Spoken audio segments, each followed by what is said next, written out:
Hey, welcome everyone. This is Lance Earl. This is our next episode of the DallyPost Show. Now, in this episode, I'm going to lead the discussion on the Second Amendment. We'll also take a hard look at the second generation in the pedigree of Liberty documents. This one will be the 1100 Charter of Liberties. Hey now, I can promise you new insight into the essential principles of liberty, so don't go away. After the break, we're going to discuss the lessons of the Oregon Standoff. Freedom is not free, but I can help. I offer a set of fundraisers that include advanced firearms training, defensive law seminars, constitution workshops with a focus on the local solution. Now, why the local solution? It's simple. Government of, for, and by the people must always be close to the people. Hey, give me a call, 208-317-9843. Let's talk freedom. When the call first came for patriots to rush to Burns, Oregon in defense of the Hammonds, I thought about it. When I received a message from a friend inviting me to ride along, I thought about it a lot. I really wanted to participate, but I had this nagging feeling that the tactics and the operational strategy of this project needed a little more thought, a little more clarity. You see, a single misstep in something like this will do more harm than good. My fears came true when Ammon Bundy and his group occupied the Malheur National Wildlife Refuge. Please let me be clear about this. I am not saying or even suggesting that they were wrong in what they did. I'm not suggesting that they didn't have the right or that their actions were illegal. Let me be absolutely perfectly clear. They entered upon the public lands without force, without violence, and without the threat of such. In fact, the law absolutely supports every action taken by the group. Being in compliance with the law may not always be, well, let me say that another way. Being in compliance with the law may be right, but the question is it wise? Let me give you an example. According to the Second Amendment, I can walk into any courthouse, any school, any post office, even the Capitol building with my sidearm and with my carbine strapped across my chest. Any law that prevents these actions is a blatant abuse of my natural rights and the law of the Constitution. The question is, however, would I be wise in taking these actions? Now, I believe that because of flawed operational tactics, government and media and others were given an opportunity to paint this Oregon group as radical, violent, and lawless. The uninformed majority have blindly swallowed the bait put out by media and by government.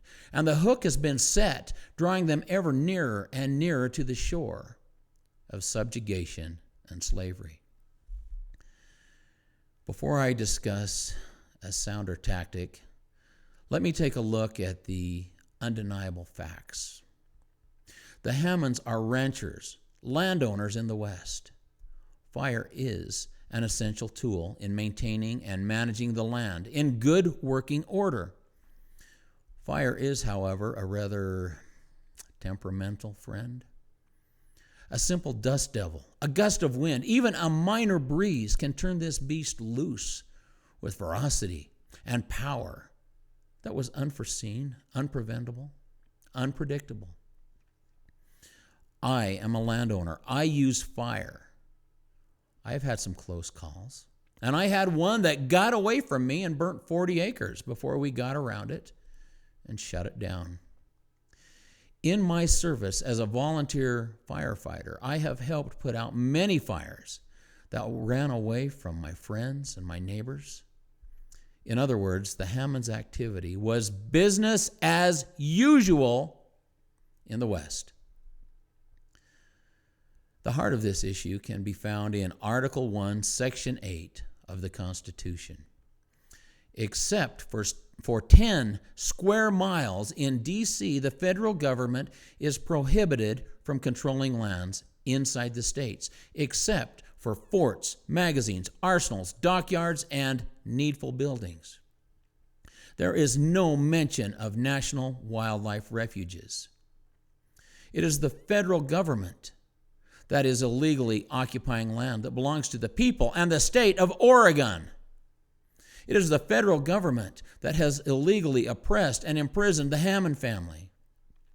You see, constitutionally, the government has no right to bring charges against the Hammonds at all. And why? Because this matter is over lands that the government is prohibited from managing, from controlling. This is the bottom line. The government has, for many years, wanted lands that the Hammond family legally owns. They have brought down the massive power of the federal government on this single family and grossly perverted the law in order to achieve these ends. The bigger picture is not about the Hammonds or the Bundys. It is about you and it is about me. This is not just about the western states where 60, 70, 80% of the land is exclusively controlled by the lawless federal government. It is about every American that wrongly presumes to own property of any sort. You see, we have become a people who owns nothing at all. Nothing. How did that happen? Don't believe me? Think about it. Do you own your home, your acreage, or are you only renting it from the federal government? If you think you own it, I challenge you, stop paying your property taxes. How long before you will be evicted? Even if you fully own and have paid the mortgage off in full, can you really say that you own your property? Can and will the government evict you from your property at will? Can you build or dig on your property without first asking and paying for the permission of the government? You do not own it. And when you die, who controls your property? Will your property pass unaffected to your heirs as you wish? Or will it pass into the ultimate government control? If your heirs wish to retain your property, can they just keep it? No. They can only have it if they buy it back from the government. And the cost shall be an 18 to 55% inheritance tax. James Madison wrote the following in an amazing definition of what property really is. Quote, "This term in its particular application means that dominion which one man claims and exercises over the external things of the world in exclusion of every other individual." Unquote. Now, in the last episode, I talked about the first document in the genealogy of liberty.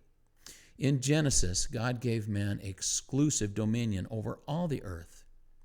Here, Madison speaks of that same exclusive dominion that must exist if there is to be true property ownership. In our modern America of taxes, permits, and total government control, does anyone truly exercise exclusive dominion over anything at all? Do they exercise exclusive dominion even over their thoughts and actions? Madison continues. In its larger and juster meaning, it embraces everything to which a man may attach a value and have a right, and which leaves to everyone else the like advantage. In the former sense, a man's land or merchandise or money is called his property. In the latter sense, A man has property in his opinions and the free communication of them. He has property of peculiar value in his religious opinions and his profession and practice dictated by them. He has a property very dear to him in the safety and liberty of his person. He has an equal property in the free use of his faculties and the free choice of the objects on which to employ them. In a word, as a man is said to have a right to his property, he may equally be said to have a property in his rights." Unquote. Isn't that amazing? Your faith, your faculties, your opinions, your safety, your liberty are all protected as personal property. These are your unalienable rights mentioned in the Declaration of Independence. Now, sadly, I have a number of friends who feel as I do, yet they fear to speak out. You see, they fear that if they exercise their personal property right to believe and speak and act according to the opinions, faculties, and their conscience, they will anger the governmental gods. They fear eviction from their homes, their businesses, so they remain silent. They submit to unconstitutional regulation, fees, fines, and penalties. All the while, the enemy grows stronger and their rights more deeply buried.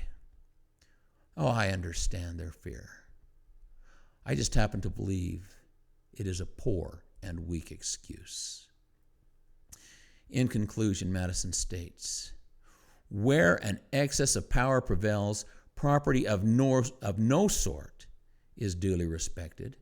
No man is safe in his opinions, his person, his faculties, or his possessions." No, this is not about the Hammonds or the Bundys. They are only the most recent and most visible victims of the tyrant. A better strategy in Oregon. What is it? The better strategy The better strategy in Oregon. The better strategy would include occupying either private lands with the permission of the owner or public lands. However, public facilities, even if they are controlled by lawless federal agencies, I don't think they should be occupied. Again, it is not that the people don't have the right. It is only that by avoiding these occupations, we can strip government and media of the ability to lie and deceive and mislead uninformed Americans. A second part of the strategy must include education and service. In recent days, it has been reported that the Pacific Patriot Network and the Idaho 3% have made great contributions in this area. I am also told that Chris Ann Hall is traveling to Burns, where she will teach a 2-day course on limited federal government, state sovereignty, and the rights of the people. These efforts are fabulous, and these efforts will bear fruit. I applaud all who have taken steps to turn this incident into something good, something positive. Hey, don't go away. After the break, we talk about guns. Lance Earl here. Freedom is under attack. The truth is, it doesn't matter which freedom. You see, when one freedom is under fire, all freedom is at risk. I don't know. Maybe the Second Amendment is not your thing. Maybe you don't even own a gun. But still, I am asking you to mark Saturday, February 20th on your calendar. On this day, the Idaho Second Amendment Alliance will lead the charge in the fight for your freedoms. Full details are available at idahosaa.org. That's idahosaa.org. Now, you gun owners will want to be there as well. At this event, you can defend your right to keep and bear arms, and maybe, just maybe, you will be the lucky winner of a free advanced firearms course. Just look for the guy in the DallyPost tactical jacket. Hey, that'll be me. I'll get you signed up for the drawing. Hey, can we talk about the Second Amendment for a minute? Recently, Barack Obama stood in the White House where he lied and lied and lied. Again and again, he planted seeds of fear in the hearts of the people, while he purposely and intentionally did all he could to convince you and me that he can legally participate in evil and criminal and blatantly unconstitutional activity. In other words, it is important to him that you, like sheep, blindly allow him to violate our supreme law while he subjugates you to violations of that same law. The problem is some gun sellers have been operating under a different set of rules. A violent felon can buy the exact same weapon over the internet with no background check, no questions asked. This is a total and complete lie, and this man knows it. If, in fact, he was telling the truth, if criminals could truly buy guns at will on the internet, I would be the first to stop it. May I inject a little truth? When you buy a gun online, the order is taken and the gun shipped without a background check. But this is only half of the story, and this is the half that the liar-in-chief wants you to know. That way, you will be afraid. He wants you to blame Congress, so that you will blame the NRA, so that you will blame gun owners, so that you will look to him and allow him all power to save you from this great evil that he has made up. Yes, the gun is shipped without a background check, but not to the buyer. Instead, it is shipped to a licensed gun dealer. When it arrives, the purchaser must present himself to the dealer. He must fill out all required forms and submit himself to a background check. Only when all has been properly completed will the purchaser be given possession of the firearm. You see, when the proof emerges from the fog of these abominable lies, things just aren't as bad as you might think. Until we have a Congress that's in line with the majority of Americans, there are actions within my legal authority that we can take to help reduce gun violence and save more lives. Actions that protect our rights and our kids. Protect our rights? Protect our rights? How can this criminal protect our rights while violating the Constitution, a document that was written to guarantee those rights? I am tired. I am so tired, so sick, so repulsed by this man, this criminal, this monster. I know that he hates the Constitution, but he could at least pretend, couldn't he? If he even lived by the first article of that document, we would be so much better off. Article 1, Section 1 reads, all legislative powers herein granted shall be vested in a Congress of the United States, which shall consist of a Senate and a House of Representatives.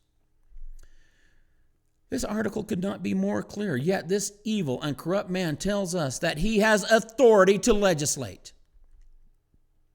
Then he ran down a long list of new laws, new legislation that he intends to enact with his pen and with his phone. I alone do not call him criminal. I am joined by the Constitution of the United States. And that, my friends, is pretty good company. Constitutionally, only Congress can create new laws. But can they create gun law? Let's have a look. Article 1, Section 8 is clear. It is only about 400 words long, and it lists all areas and subjects upon which Congress can legislate. According to the Constitution of the United States, Congress is prohibited from enacting any gun law. Now, if that is not enough, the Second Amendment stands clear and precise.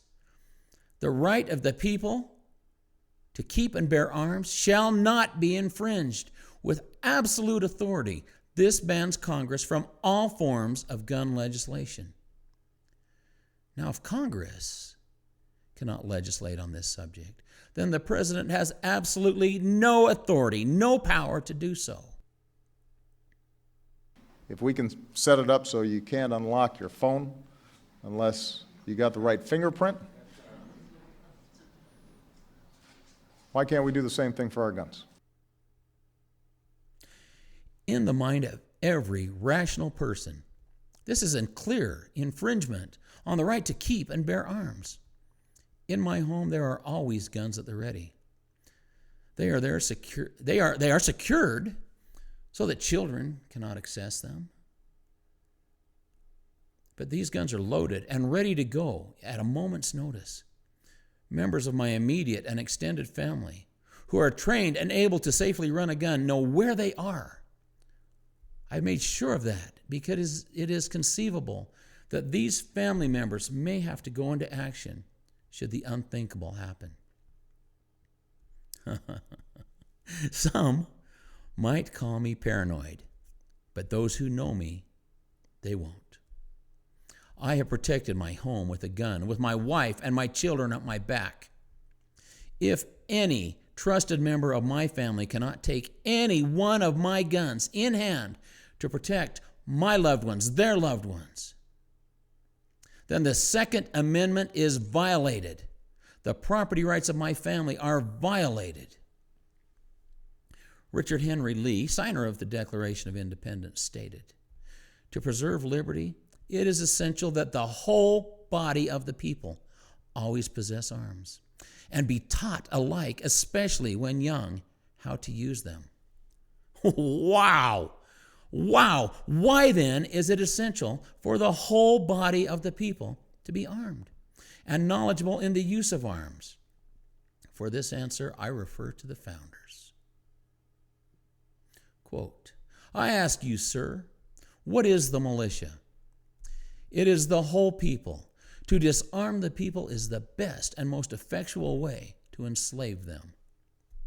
George Mason. A militia, when properly formed, are in fact the people themselves and include all men capable of bearing arms. Richard Henry Lee. Democracy is two wolves and a lamb voting on what to have for lunch. Liberty is a well-armed lamb contesting the vote. Benjamin Franklin. Hey, come on back after the break when we will continue to trace the genealogy of liberty.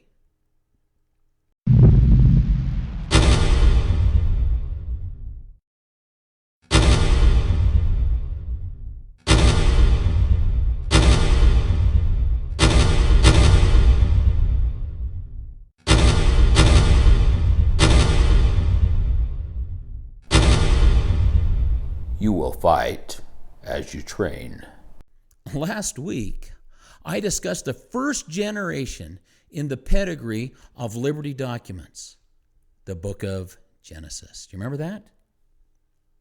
Today, I turn to the second in the royal bloodline, the 1100 Charter of Liberties. Now, things were not going very well in 1100 England. The royalty were Normans. The majority were Anglo-Saxon. Now, King Richard wanted to fix some things, so he took an Anglo-Saxon wife to smooth things over. He also wrote and delivered to the people the 1100 Charter of Liberties. This is a unique example of a monarch placing himself under the rule of law. In fact, such a thing is almost unheard of. So let's have a look. Through fear of God and love which I have toward you all, in the first place, make the Holy Church of God free. In 1100 England, a monarch, not elected by the people, not required to answer to them, removed government from the church. He knew that he knew then what our government has forgotten as they dictate and compel morality, marriage, and conscience. Now we continue. I take away all the bad customs by which the kingdom of England was unjustly oppressed. Wow.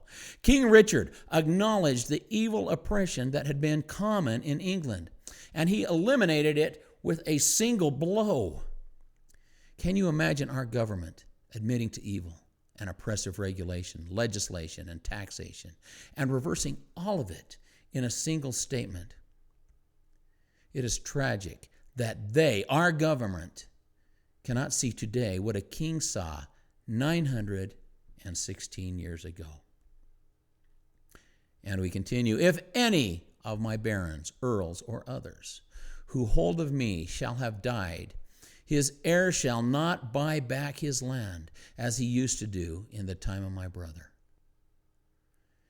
In 1100, this evil practice of inheritance tax was eliminated. But today it has reappeared. Upon your death, the government will take possession of your property. It will not be released to your children, to your heirs, until they pay the required extortion, inheritance tax, to our king, our monarch, our evil and corrupt government. There is so much more in the 1100 Charter of Liberties that is important. Sadly, time does not allow a detailed examination. To me, the amazing thing is that this king, King Richard, understood so much more about liberty than our government does today. It is even more incredible when you understand that he was not required to recognize or hear the people. He had not been elected by them. He could not be voted out of office. He could not be tried in court. He could not be impeached. Yet, he single-handedly did more for the liberty of his people than our combined government has done for us in my lifetime.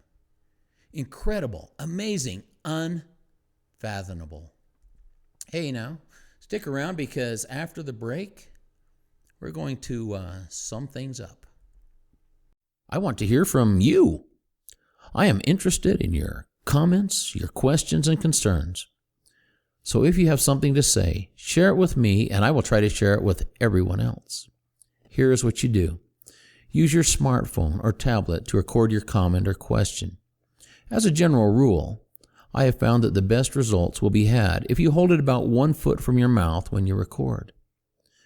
Send it to me with your full name, city, and state. You may also include a photo of yourself if you like. I will try to get it out, and I will respond personally. And I promise that I will never share anything other than your first name and your city. Just send it to dallypost.lance@gmail.com. I'll take it from there. I had never seen it before. I watched it this morning. Mr. Smith Goes to Washington. I was once that starry-eyed boy, believing perfectly in those appointed to govern. As Mr. Smith gazed on the words that are permanently inscribed on the walls of our nation's monument, as he felt the love and awe and respect and patriotism that swells a heart and moistens an eye, I knew what he felt because I have been there. I am still there. I still feel it.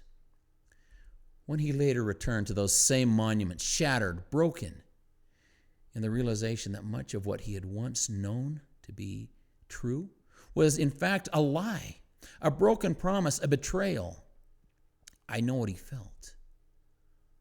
I have been there. I am still there. I will make my stand here in Idaho because the founders knew that liberty can only be maintained close to the people. It is here that I mount my defense. To those who have dignity and principle, Representative Heather Scott, Representative Ron Nate, and others, I have your back. I will stand with you, but always remember, I am watching, always vigilant. I am watching to secure the liberty of my children and grandchildren, always watching. To my corrupt representatives, Senator Mike Crapo, Representative Kelly Packer, Senator Jim Guthrie, the putrid stench of your unconstitutional actions fills my nostrils here in Rockland, even though you be miles away. I give you no rest. Representative Ken Andrus, I count you a friend. I believe you to be a good man, a decent man. Sadly, your knees have been as limp as milk toast, your constitutional understanding as weak as pauper's broth. Now, Ken, at the close of last session, you committed to accept and seek counsel from me as required by the Idaho State Constitution. Now, your first action in this session, without seeking counsel from those you work for, was to ban powdered alcohol. Because this is a product I will never use, your bill does not affect me directly. But it really does. You see, if James Madison was right about a man's body and life and decisions being personal property which must be protected by the government, then you, sir, Ken Andrus, are dead wrong. If, on the other hand, you are right, then Madison, the Constitution, the Bill of Rights, the founding principles of our nation are laid waste. Which is it, Ken? Are you right? Or are you right to follow the guidance and counsel of the father of our Constitution? People ask how we got to this point where federal, state, and local government robs liberty and violates law. Well, I'll tell you. Ignorant journalists like the Idaho State Journal's own Michael O'Donnell and Debbie Bryce, who are either uninformed or want to misinform, prattle on about federal land, following the law, and anti-government forces. We are at this point because the ignorant majority can't detect the lie. Men like Ken Andrus rob us of our property and our natural rights. We are at this point because we allow it when the offense is not recognized or when it is seemingly insignificant. We are at this point because we say nothing in reply. Our inaction sets a precedent that opens the door for bigger and more oppressive attacks on the people on the liberty of a free people. When a nation intends to be ignorant and free, it desires what never was and never will be. I'm Lance Earl. I'll see you soon.